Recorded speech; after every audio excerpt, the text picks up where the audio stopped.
Go. Here today we are learn about the pressure measurement device, particularly YouTube manometer. So here first of all we are open the main switch. When open the on the main switch, when first of all centrifugal pump here. So first we must be required for that priming. So priming is a particular through priming through the motor will be suction the water and then suction water to create the pressure, and that is a bypass line, and here the direct outlet bypass line here.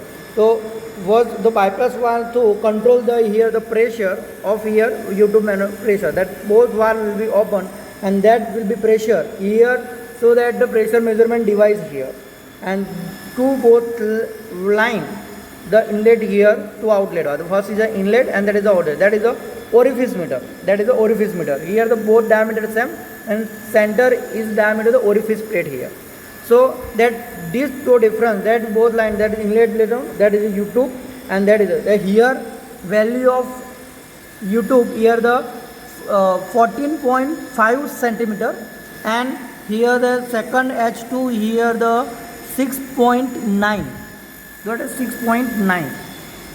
So that is the value of delta H, and that value through calculate the pressure rho is equal to H through. Okay, and that go also same here the value here the indicated by the pressure gauge here, that is also we are the base, then that unit is kg per centimeter cube.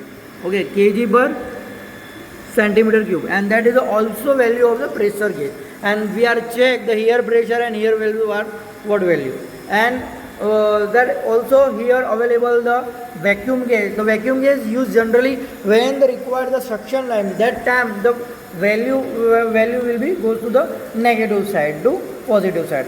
If we are go to the below the atmospheric pressure, and that create the vacuum gauge, and here so that reading is going to anti-clockwise direction. Okay, and that is a 760 mmHg here. Here the 760 mmHg is a 1 atmospheric pressure. Okay, and that is also is a vacuum gauge, and here so that the incline YouTube manometer, the same working as a incline, that is the angle direction pressure will measure, and that pressure is a very accurate by measure by the incline manometer here. Okay, so we can calculate the pressure. Okay, thank you.